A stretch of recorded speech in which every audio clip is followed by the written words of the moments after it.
Give thanks. And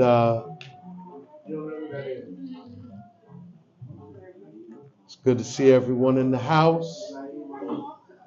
Right. Elder, Mama Sherry, we got permission to proceed? All right. Just wanted to honor the elders and give thanks for Columbia coming down and hearing about these latest works, knowledge of the nomo. And this is my attempt to decode Dogon cosmology. And the Dogon are a very unique clan in the Sahara of West Africa. They're unique because they were one of the few, by the time the French occupied the Sahara, right? They were one of the few pre-Islamic clans remaining. Most of the other clans by that time had been overrun by Islam, so a lot of their ancient traditions and customs was lost. Dogon was one of the last few to hold on to like their ancient teachings, that they had been custodians of for thousands of years. So the French considered them very important to study, right? And because that was like, they realized like, if we want to understand what was like what African cosmologies before Islam, they instructed the anthropologists who were given the mission of researching them, Griol and Ditterling. They told them, like, yo, don't put none of your biases, uh, judgments, prejudged notions about what they might be thinking. Do your best. Do your best to ignore all of that, right?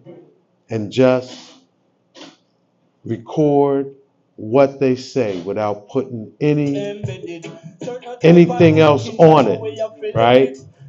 So that's what they did. And they studied with the Dogon over a course of about 3 years, from about 1965 to 1968, right? And the Dogon high priest had met amongst themselves when Diol and Gritterling were down there with him.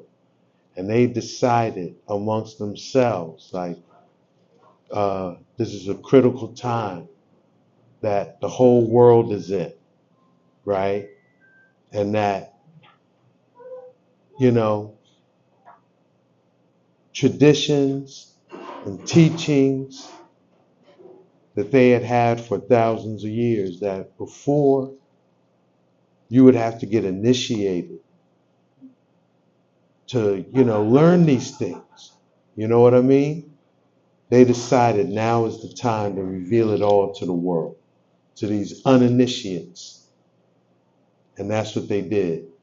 And the work of that came out in 2 books. One is called The Pale Fox. The other is called Conversations with Ogo Tumeli, right? And anyone familiar with these works will tell you these works ain't easy. Attempting to like overstand Dogon cosmology, Dogon teachings. What were they saying? It's not easy to decode. But the significance and the relevance of their teachings were realized in the 70s, because our second closest star system, the Sirius star system, the Dogon had told these researchers, yeah, that star, it has an invisible companion. They have a 51-year orbit around one another. Like, they gave great detail of the Sirius star system, right? And then in the 70s, when X-ray telescopes and infrared telescopes were invented, and they looked at the star and saw like what the Dogon had told them was true, yeah, the scientific world they flipped out, you know? And this thing like what they call the serious mystery unfolded, or the Dogon mystery, like it was this big mystery.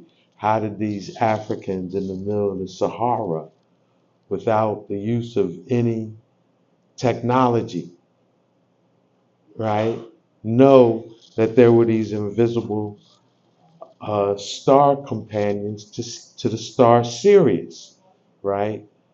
And all kind of, for lack of a better word, racist, tainted theories came up, you know, like the Greek Argonauts dropped that information off to them back in the day. And uh, of course, ETs, like extraterrestrials, came down and dropped it on them, which is not, that's probably the closest uh, theory that they had. But even that, the way that they played it, you know, the whole idea was like these indigenous Africans of the Sahara couldn't have just known this on their own, you know. Uh,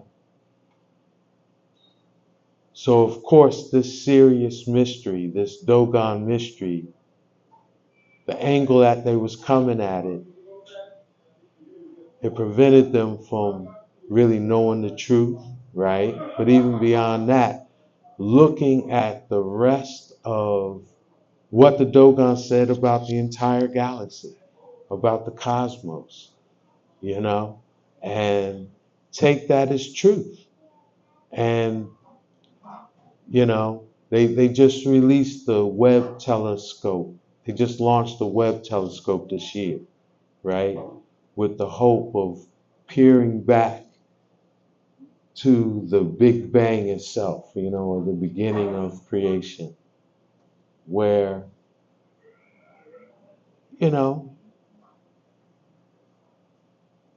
if they could free up their mind, free up their perspective, and just know like, you know, these people are obviously custodians of a body of astronomical and astrophysical knowledge that goes back thousands of years, you know? Because the reality is too, the Dogon told them where they got their information. It's just they didn't believe them, you know? Like again, it's this warped perspective, right? But if they just actually believed them and listened to them in a fullness, you know, they wouldn't have to spend these millions on rocket ships and all of that to try to answers that was already, you know, our ancestors already have shared with humanity, right? So that's kind of what inspired this book right here, Knowledge of the Nomo, the Dogon Decoded.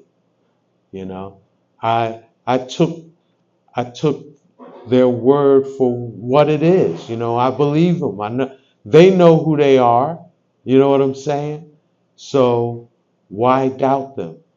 And if these people could tell us something about star systems we had no idea of until over a decade afterwards with the invention of certain technology, why should we doubt anything they say? You know what I mean? That in itself should say, yo, we should be of the mind that these people are saying something uh, deep and profound that's beyond, what you say, the Western conception of things, right? So that's what knowledge of the Nomo, that's the main perspective that we're taking in these works, right? And, you know, the Dogon say, hey, we come from Kemet. We come from ancient Egypt, right? And so what now we know when you say Egypt or Kemet, each city had its own cosmology. You know what I'm saying? Each city had its own religion, so to say, own sacred teachings, right? So for me, that says what one has to do is study that Dogon cosmology and then look for parallels in Kemet and find which temples, which sacred teachings coming out of Kemet mirrors the Dogon. And when you do that, what you find is the way the Dogon revealed their teachings, they did it so that someone could easily do that.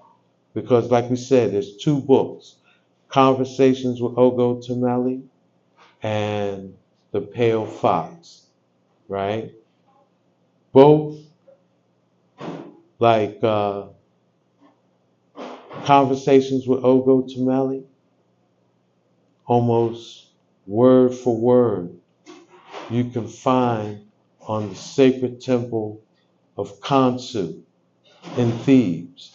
So the Conversations with Ogo Tameli is like what Egyptologists would call the Khonsu cosmogony, right? And the Pale Fox, which is basically like, I guess you could call it the Dogon Bible, because it's a cosmology. It's like the story of creation up until their present reality. You know what I mean? So they start with, going back to the beginning of time with the formation of these 8 celestial beings. And they're the 1 that becomes 2, the 2 that becomes 4, the 4 that becomes 8, and the 8 that becomes 1, right? And we know that's how our cells divide. We know uh, uh, what is called mitosis. That is the formula of all cell mitosis. The 1 that becomes 2, the 2 that becomes 4, 4 that becomes 8, and the 8 that becomes 1. We also see that in computer technology with the bits and the bytes. 1 bit, 8 bits makes 1 byte. Or did I got that backwards? Nah, 8 bits make 1 byte, right? Because it's the best way to organize information, right? Based on this principle of propagation and creation. So when you study Kemet, when you look in Kemet, you find the teachings of Jehuti coming out of the city of Hermopolis. Bam. You find that correspondence, right? So the Dogon organized how they shared their information with Diol and Gritaline in a way that would be easy. If someone was what you would call an Egyptologist, study Kemetic cosmology, it'd be easy for them to make the correspondence and be able to trace back those roots, So that's what we do. It's one thing to say it, but when you have the words from the walls of the Temple of Khonsu and then see what Ogo Tameli says, it's right there, It's kind of hard to deny these Kemetic origins, these Kemetic roots. And, the Dogon do chronicle their history, where they say they got ran out of Kemet, recreated Nile Valley culture in the Niger River Delta, right? But when Islam encroached on the Niger Delta, 8 patriarchs of the Dogon clan fled up into the Sahara, you know, in these cliffs, these barren desert cliffs of the Sahara, for the sole reason of keeping their culture, keeping their traditions, not being forced to succumb to Islam and, you know, give up these thousands of years of teachings they've been custodians of, right? So when you find them, you know, like if you would, I'm sure most French men coming on that colonial tip, when they found, you know, the Dogon are the creators of the mud cloth, right? That fabric on the table right there, there's fabric on the sister's bag, because they're real earthy. They don't live like the Fulani, like how my brother Naeem got a Fulani crown. Fulani wear leather, they wear makeup, you know, they floss. You know what I'm saying? The Dogon don't have that in their lifestyle. They're real earthy. They don't even have color dyes, like, you know, fancy dyes. And what do they pigment their garment with? The earth, you know, mud cloth, right? A very good movie that I'm going to recommend for everyone to watch. And it's on YouTube now, so you can see it for free. It's called Yalen. Yeelen. Okay? You'll be able to see like everything I'm just talking about. The lifestyle of the Dogon, the lifestyle of Bambara, lifestyle of Fulani, how all that played out. It's a very important movie for us too, because it shows what was going on in pre-colonial Africa to set the stage that got a lot of us over here in the Ma'afa, you know, that what them called a transatlantic enslavement, you know. There was a lot of upheaval and what do you say, what they call that? Scorched earth, you know, a lot of how the Sahara expanded and you know, more and more land became barren and less able to produce. Were these wars going on, you know? So I'm not gonna spoil it, but I want to put that out there because again, when you're able to see it, it gives you a firmer overstanding, right? So Yalen, it's on YouTube for free. You have no excuse not to watch it. All right, I'm telling you, you won't regret it neither. All right, but that's how the Dogon ended up in these barren highlands of the desert. So you're a French colonialist, you come up here and you see them, you're going to assume these is just some poor, right? This is the stereotypical angle. You're going to think they some poor uh, desert nomads, like, you know, they don't know nothing, but they know who they are. They can call their ancestors back many generations, and they know the 8 great patriarchs that left the Niger Delta, and they know why they left, you know, and they chronicle their story. We just have to believe them, you know. Don't doubt it. Like, it's real. And then, like I say, if you look at Kemet to find correspondences, it's there, more or less authenticating where they say they coming from. You can see the root. You can recognize the branch and the root are in the same tree, if you make the proper correspondence. So boom, that's a big part of what we attempt to do. And then from there, like we say, if the Dogon told that they knew there were these invisible star companions to the Sirius star system, right? And but they explain all of creation. They talk about what scientists call the black hole galactic core and the center of our galaxy. They talk about the spiral arms of the galaxy. They explain why it appears our star system is a singular star system, even though most star systems in creation are binary star systems. They explain that. Like,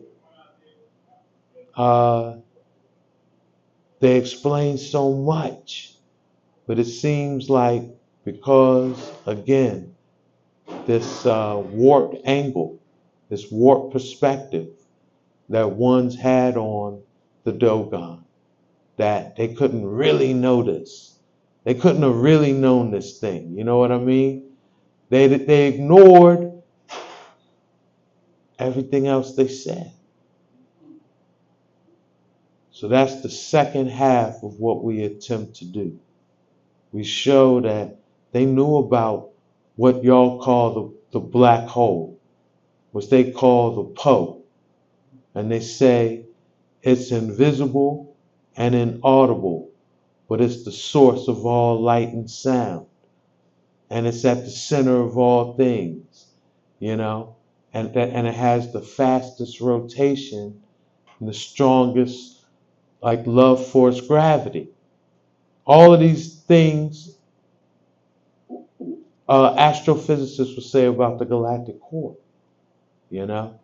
They describe the spiral arms of the galaxy as the clavicles of Amma. The clavicle is the first bone that forms in an embryo, and it forms in like a sickle, like an elongated S, very much like how the spiral arms of the galaxy form, And they say that they call it what they call celestial granaries. They say that the clavicles of Amma are full with these celestial granaries, the description of which matches what astrophysicists call stellar nurseries, or these giant clouds where stars are formed, So they break down everything. But again, you got to be able to decode it because they're speaking in their own symbols, So that's what the second intention we have within here is to show, like, they knew a lot more than just Sirius. Y'all stuck on Sirius, but they explain so much more. Nibiru, a lot of mysteries that we talk about, Well, want to say we, like, you might find on YouTube or, stuff people are all into, quote unquote, conspiracy, alternative thinking. Dogon break it all down. Antarctica, the hollow earth,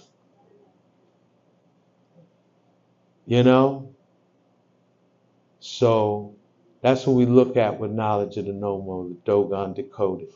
This was at least, I'll say, 20 years of research in this. You know what I'm saying? I've been hacking at this thing for a couple of decades. Because like I say, if anyone's familiar with the Pale Fox and conversations with Ogo Tameli, they're not easy. They're not easy. It's something you gotta read. And then, like I say, we got to believe them. We got to say, okay, if they knew about Sirius, they probably know about a lot more stuff. Then read Dogon cosmology and then study astrophysics, study astronomy. You know what I mean? So that was kind of where we went with this. So I'm not going to keep running my mouth, right? I gave y'all a good gist of what it's about, and I'm going to open it up for any questions or comments one might have.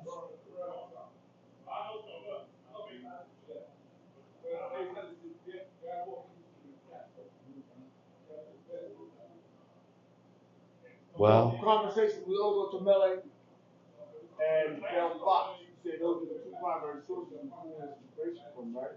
yes. Yes. All right. And we can get those books. Those books are now hard to find. These books was published in the 80s originally, right?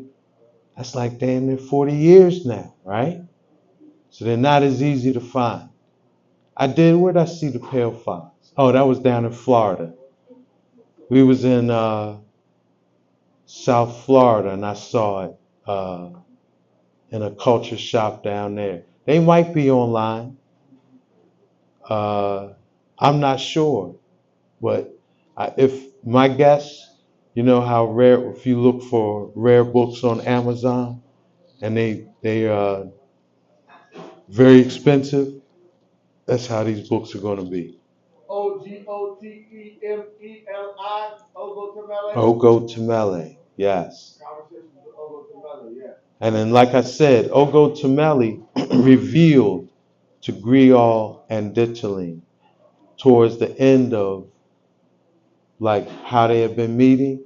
He revealed to them like, yeah, every day I came and spoke with you, I had to go back to the priestly council and report on what we talked about. And, you know, I had to assess how y'all received it.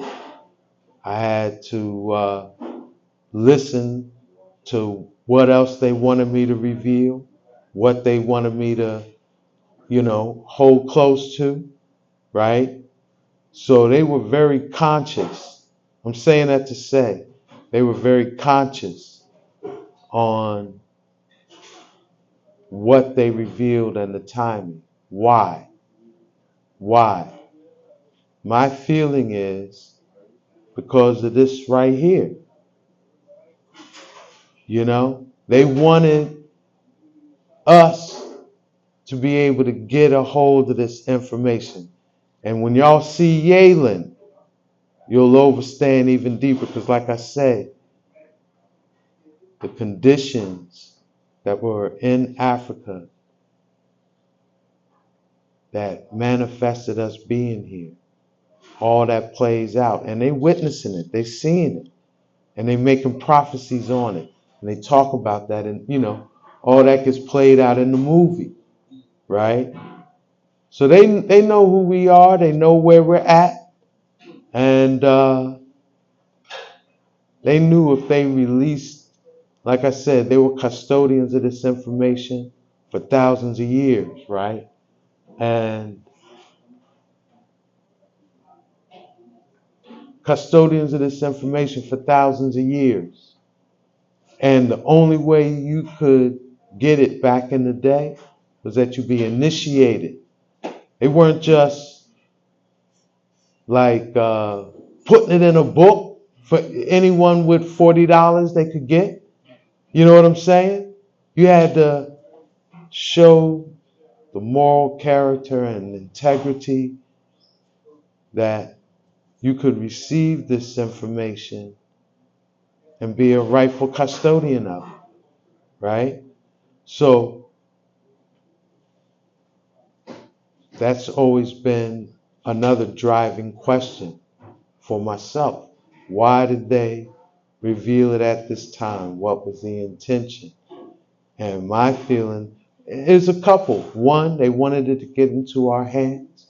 but also too because what time it is. That it is near like the end, what we will call the end of days, you know?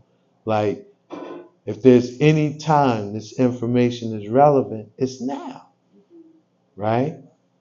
Credo Mutwa out of South Africa did the same thing with the Zulu, you know? He was a Sangoma, keeper of Zulu initiated teachings. Like you had to be another Sangoma to know these things.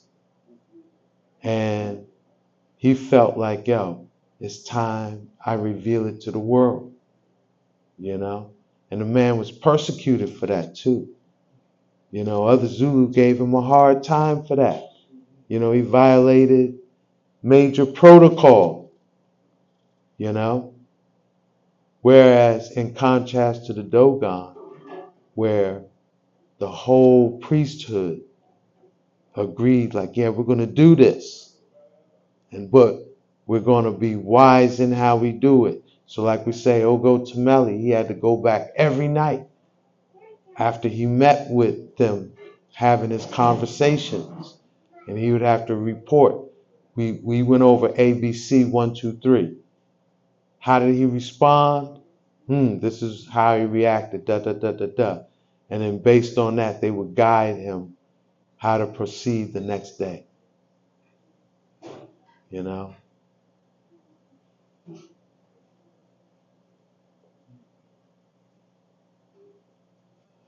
You pointed out a correspondence before about the pale fox. Who was the pale fox in Kemetic cosmology? What is that correspondence? It's an excellent question. A lot of researchers, particularly this book called The Serious Mystery by Robert Temple. Like that's the most well-known book on the Dogon and this whole idea of Sirius. His name was Robert Temple, Serious Mystery. I want to say it came out like in the 80s, right? It was one of the first after they made the discoveries with the X-ray telescopes, okay? And he and a lot of, because, right, if you're the first to something, even if you're wrong, it's going to take a minute for people to figure it out, right?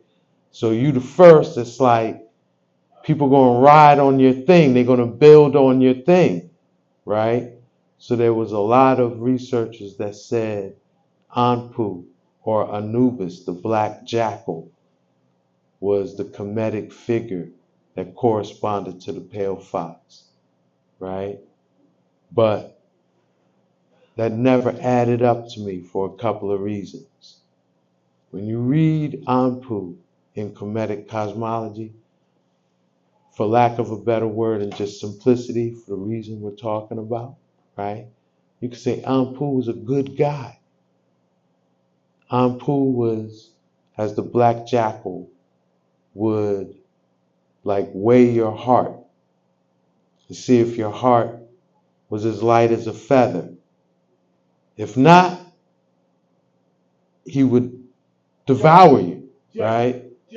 But if your heart was as light as a feather, he was the guide to the afterworld paradise.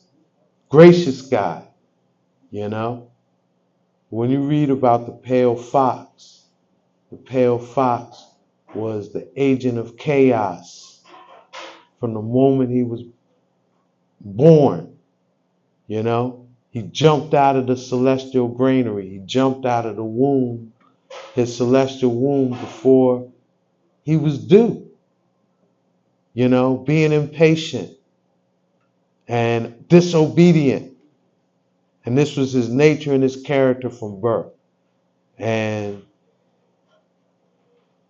he's the root of all, according to the Dogon, he's the root of all chaos and disruption we see on the earth right now. So that don't add up. It ain't add up. The correspondence wasn't clear, right? But there is the golden wolf in the Nile Valley, also known as, the Greek name would be, and excuse me, I might be mispronouncing it, Wawawapet, or the Kemetic would be like Apua'at, right? But he is the gray wolf and the totem animal of this priesthood of Harishath. Now, people that study Kemet might not be familiar with Harishath, because Harishath was expelled from the Nile Valley after what is called the First Intermediate Period. And Harishath was, for the first 7 dynasties, Harishath was just a known totem. You know, he ruled the 20th nome. So he didn't really do nothing big until what they call the First Intermediate Period, when dynastic rule ended and each little state became like a feudal, for that what they call the First Intermediate Period. Each nome kind of ruled itself for a minute, right? But then Harishath, because that 20th nome, this was the nome of the shipbuilders and the merchants. The 20th nome was where Red Sea ports were. And so the Harishath priesthood, they were skilled ship makers, they were skilled canal builders and dam builders, right? They started, I guess, what you would call the first navy. This idea of using ships to transport troops and weaponry and take over distant lands, use the advantage of being able to sail a distance. You know, this is the beginning of this first period in Kemet, right? And it was really the beginning of the end of what we would call Kemetic high culture. And that's why in Dogon cosmology, his totem, this golden wolf, is, from their mind, this dude is the source of all chaos and disorder, you know? So I think that's the better correspondence in Kemet of who is the pale fox, right?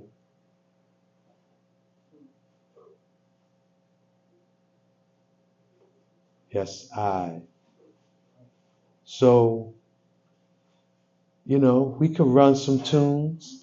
If anybody has some other questions, I will be in the, have a little table set up where I have knowledge of nomo available, as well as some of my other titles. So, yes. So at what point did Dogon, like, what dynasty was it when they fled to the knowledge? Excellent question. Excellent question. Now, they fled from Kemet to the Niger. They didn't go straight to the desert, right? But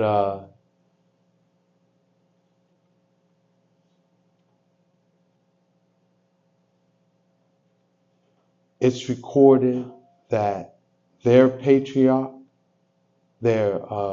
like one of their big patriarchs, if I'm pronouncing his name correctly, his name is Za Gezi Andoba.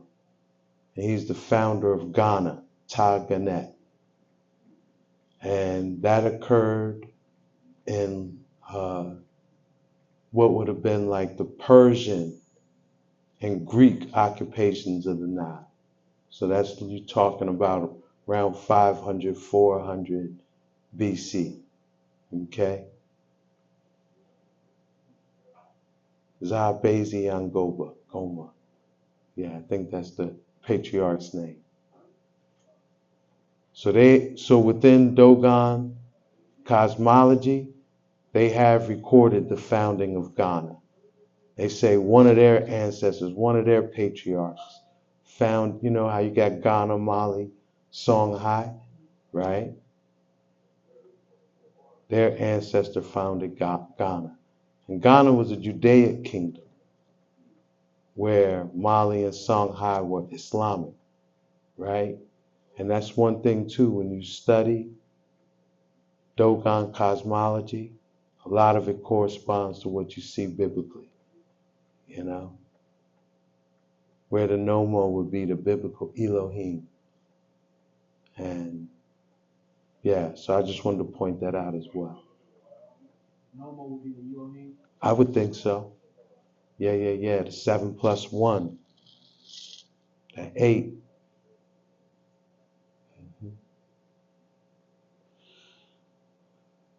All right, yo, give thanks. I know, like Naeem said, a lot of people travel far.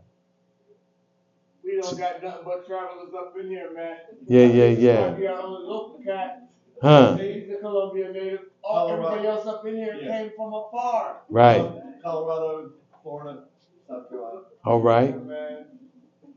Yeah. So I want to acknowledge those that came from a distance. Give thanks. You know, we don't take that thing for granted.